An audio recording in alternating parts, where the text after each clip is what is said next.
Hello बच्चों, आज हम बात करने वाले हैं समांतर प्लेट संधारित्र की धारिता। तो इसमें जो है, जब प्लेटों के बीच कोई आंशिक रूप से माध्यम भर दिया जाए। जब ये पिछला हमने डेरिवेशन पढ़ा था तो इसमें हमने पढ़ा था कि कोई जब पूर्ण रूप से माध्यम भर दिया जाए तब इसमें धारिता क्या होगी। लेकिन आज हम पढ़ने वाले हैं जब आंशिक रूप से इसमें माध्यम भर दिया जाए प्लेटों के बीच, तब इसमें धारिता क्या होगी। तो बहुत इम्पोर्टेंट टॉपिक है, लास्ट तक बने रहें। तो सबसे पहले हम जानते हैं कि ये आंशिक रूप से मतलब क्या है। अगर ये मतलब समझ में आ जाए तो ये डेरिवेशन बहुत ही आसान हो जाएगा। देखिए, आंशिक रूप से मतलब क्या है। देखिए, जब क्या है कि अगर मैं आपसे कहूँ कि वह जो पेन हो सकता है, ये पेन कह सकता हूँ, मान ले यहाँ पर कोई पेन रखा हुआ है ऐसे, ठीक है। तो मैंने कहा यह पेन रखा हो सकता है, और एक तरफ कह रहा हूँ हाँ बिल्कुल रखा होगा, एक तरफ कह रहा हूँ रखा हो सकता है। मतलब क्लियर नहीं है कि हो भी सकता है और नहीं भी हो सकता है। वैसे ही क्या है कि यहाँ पर अंदाजा लगाया जाता है कि कोई माध्यम भरा भी हो सकता है और नहीं भी हो सकता है। यानी पूर्ण रूप से भरा होगा या आधा भरा होगा, कुछ पता नहीं है, अंदाजा लगाया जाता है। तो यानी एक तरफ से हम दो स्थितियां इसमें पैदा कर सकते हैं। पहली स्थिति, जब इसमें कोई माध्यम ना हो, यानी अब कोई माध्यम नहीं होगा तो निर्वात होगी, यानी वायु होगी। जब कोई यहाँ पर माध्यम नहीं है तो यहाँ पर जब कोई यहाँ तक मान ले सकते हैं कि यहाँ पर कोई माध्यम रखा हुआ है। अभी मान सकते हैं ये जो है पेन यहाँ पर रखा हुआ है इसकी जगह पर, ठीक। तो ऐसी स्थिति, जब ये पेन हम निकाल लें तो पेन निकालेंगे तो यहाँ पर पेन हट जाएगा, पेन की जगह कौन घेर लेगा, वायु घेर लेगी, निर्वात घेर लेगा। तब ऐसी स्थिति है जब इसमें कोई माध्यम ना रखा हो, तब क्या होगा, निर्वात होगी, वायु होगी। तो ये पहली स्थिति हो गई जब कोई माध्यम ना हो।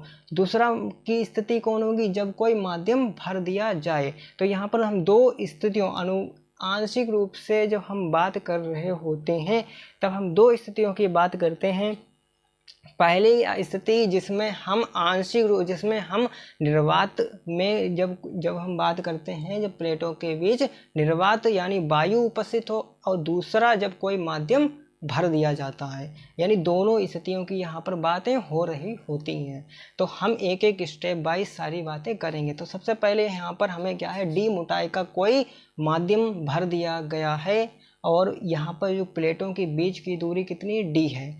अगर मैं आपसे कहूँ कि अगर टोटल दूरी आपकी यानी प्लेटों के बीच की दूरी डी है और जो माध्यम भरा है के, इसका परावैद्युतांक है वो है के, और टी मोटाई का है। तो यहाँ से अगर मैं यहाँ से यहाँ तक की दूरी या यहाँ से यहाँ तक की दूरी निकालूँ, क्या निकलेगी, टोटल में से टी घटाना पड़ेगा। तो यहाँ से यहाँ तक की दूरी अगर लिखूँगा डी माइनस टी हो जाएगी, और वैसे ही ये भी डी माइनस टी हो जाएगी। यानी जो हमें जो माध्यम भरा गया है, टी मोटाई का माध्यम भरा गया है, इसमें जो है इसमें थोड़ी सी खांच रह गई है। इस खांच की हमें मोटाई कितनी, दूरी कितनी है, डी माइनस टी है। तो यहाँ पर हमें क्या करना पड़ेगा, यहाँ पर जो आवेश है, एक P1 प्लेट है, एक P2 प्लेट है। अगर P2 प्लेट को जो है प्लस क्यू आवेश दिया जाता है तो यहाँ पर प्रेरण होगा, और प्रेरण के कारण क्या होगा, जो विपरीत प्लेट होगी उस पर माइनस क्यू आवेश आ जाएगा, उसका विपरीत आवेश आ जाएगा। अगर इसको प्लस क्यू आवेश दिया जाता, माइनस क्यू आवेश दिया जाता, उस पर प्लस क्यू आवेश आ जाता। तो उल्टा आता है, प्रेरण विधि में हमेशा जो आवेश होता है वो विपरीत आता है। तो ये तो छोटी सी बात है। अब बात क्या है कि हमें यहाँ पर दो स्थितियाँ हैं, दोनों स्थितियों पर हमें काम करना होगा। तो पहली स्थिति में हम लिखेंगे जब प्लेटों के बीच कोई निर्वात उपस्थित हो, यानी वायु उपस्थित हो। जब यहाँ पर लिखेंगे जब प्लेटों के बीच निर्वात हो, तो जब निर्वात हो तो हमें यहाँ पर क्या लिखना पड़ेगा, विद्युत क्षेत्र लिखना होगा। निर्वात हो तो विद्युत क्षेत्र की तीव्रता, विद्युत क्षेत्र की तीव्रता क्या हो जाएगी, E बराबर, जो कि पिछले वीडियो में पढ़ चुके हैं, E बराबर होता है क्यू अपॉन के Q upon epsilon not a हो जाएगा। ठीक है। अब क्या है, जब हम निर्वात की बात कर रहे हैं, जो निर्वात मतलब कोई माध्यम नहीं है, कोई माध्यम नहीं है, तो यहाँ पर जो के है वो नहीं लगेगा। ठीक है, Q upon A epsilon not हो जाएगा जब हम कोई निर्वात की बात कर रहे होंगे। ये हो जाएगी समीकरण 1। अब दूसरी स्थिति, जब यहाँ पर कोई माध्यम भर दिया जाए, तो यहाँ पर लिखेंगे जब प्लेटों के बीच माध्यम भर दिया जाए या माध्यम रखा हो, तब यहाँ पर लिखेंगे वैद्युत क्षेत्र की तीव्रता। वैद्युत क्षेत्र की तीव्रता क्या हो जाएगा, E बराबर क्यू अपॉन के एप्सिलॉन नॉट ए हो जाएगा। तो यहाँ माध्यम रख दिया, उसका परावैद्युतांक के है, तो यहाँ पर के से मल्टीप्लाई कर देंगे। ये हो जाएगी समीकरण 2। अब क्या है कि यहाँ पर जो है विद्युत क्षेत्र दे रखा है, तो हमें क्या करना पड़ेगा, प्लेटों पर विभव, प्रत्येक प्लेट पर विभव लिखना पड़ेगा। यहाँ से यहाँ तक की पूरा टोटल विभव और यहाँ से यहाँ तक का विभव लिखना पड़ेगा। तो क्या हो जाएगा, अगर मैं लिखूं कि प्रत्येक प्लेट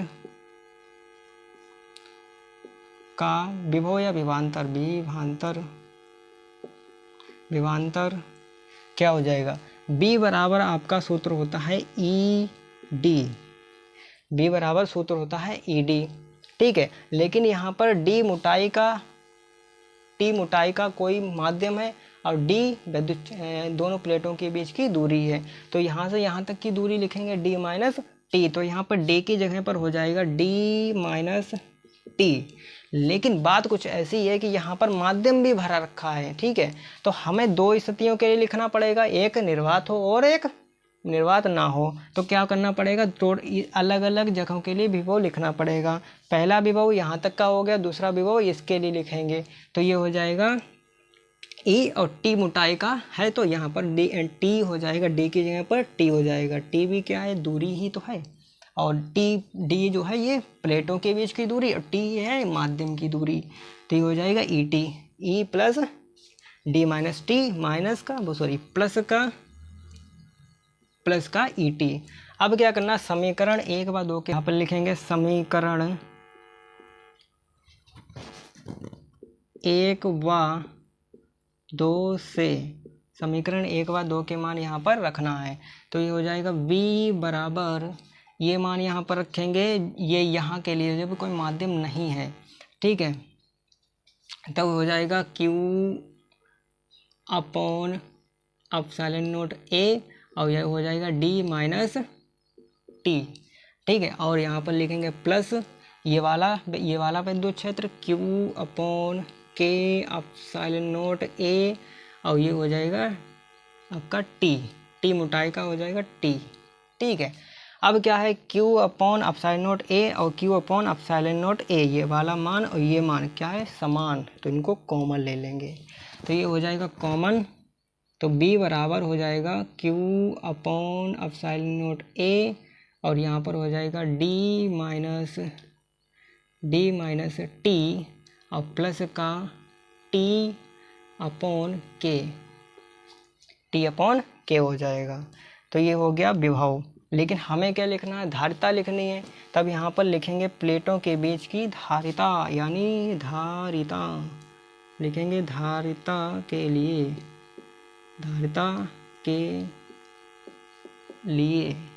तो धारिता क्या होती है, C बराबर Q अपॉन V होती है। V का मान यहाँ पर रखना है, तो ये हो जाएगा Q upon epsilon not A, और ये हो जाएगा D माइनस टी और प्लस का T अपॉन K हो जाएगा। ठीक है, अब क्या करना, Q से Q कट जाएगा और ये जो है ऊपर चला जाएगा। ये ऊपर चला जाएगा तो ये हो जाएगा epsilon not a upon D minus T और प्लस का टी अपॉन के, तो ये हो जाएगा सी बराबर, सी का मान आ गया। तो यहाँ से ये धारिता निकल आई। अब क्या है, कुछ स्थितियाँ इसकी होती हैं जो हम मानते हैं, वो स्थितियाँ हमें निकालनी हैं। तो इतना नोट कीजिए, फिर मैं वो भी बताता हूँ।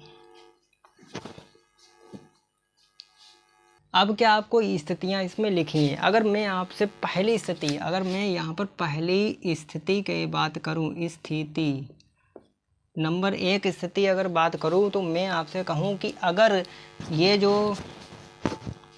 जो माध्यम d मोटाई का था, अगर मैं इसको बढ़ाकर इस d के बराबर कर दूं, यानी फुल माध्यम भर दूं, तब यहाँ पर क्या होगा। अगर मैं यहाँ पर फुल माध्यम भर दूंगा तो d जो है वो t के बराबर हो जाएगा, ये फुल माध्यम हो जाएगा। इतना माध्यम भर दूं इतने से बढ़ाकर, तो ये इसके बराबर हो जाएगा, तो d माइनस टी बराबर t हो जाएगा।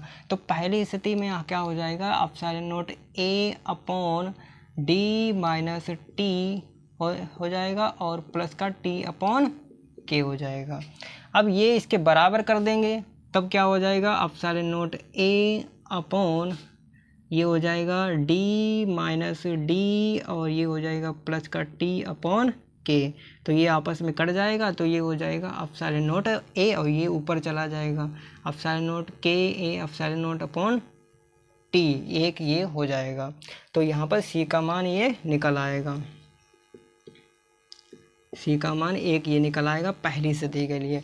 दूसरी स्थिति में आपसे कहूँ कि टी जो टी है इसका मान अगर 0 हो जाए, इसका मान अगर 0 हो जाए, तो दूसरी स्थिति में अगर कहूँ कि अगर टी बराबर 0 हो जाए, तब यहाँ पर सी का मान क्या होगा। तो यहाँ पर लिखेंगे सी का मान लिखेंगे A epsilon not a upon D minus T और यहाँ पर लिखेंगे प्लस का टी अपॉन के। टी का मान 0 कर दो तो ये epsilon not a upon D minus zero plus का 0 अपॉन के। अब क्या 0 का भाग आप कैसे करोगे, तो हो जाएगा 0, ठीक है। ये 0 हो गया, तो ये मान आपका निकल आएगा epsilon not a upon D. तो ये हो जाएगा सी बराबर A epsilon not upon D. तो यहाँ से ये दूसरी स्थिति। अगर मैं तीसरी स्थिति की अगर बात करूं, तीसरी स्थिति में अगर मैं बात करूं कि k का जो मान है वो अनंत हो जाए, k अगर अनंत हो जाए तब क्या होगा। तो तीसरी स्थिति में अगर कहूं k जो है वो इनफाइनाइट हो जाए, अनंत हो जाए, k बराबर इनफाइनाइट, तब क्या होगा। तो यहाँ पर c बराबर epsilon not a upon D minus T plus का t अपॉन k, ये सूत्र है, ठीक है। अब यहाँ पर एप्सिलॉन नॉट ए अपॉन यहाँ पर हो जाएगा डी माइनस टी और यहाँ पर हो जाएगा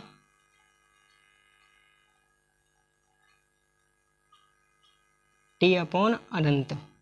अब अनंत को टी से भाग करो, ये हो जाएगा 0, ठीक है। तो ये हो जाएगा epsilon not a upon D minus T. तो यहाँ से ये आपका सी का मान निकल आएगा। तो यहाँ से ये भी स्थिति हो गई। तो ये सारी स्थितियाँ आपको याद रखनी है। तो सिंपल सा ये डेरिवेशन कंप्लीट होता है। तो अगर ये डेरिवेशन समझ में आया है तो चैनल को सब्सक्राइब कीजिए, ज़्यादा से ज़्यादा शेयर कीजिए, लाइक कीजिए। तो मिलते हैं नेक्स्ट वीडियो में, तब तक के लिए थैंक यू।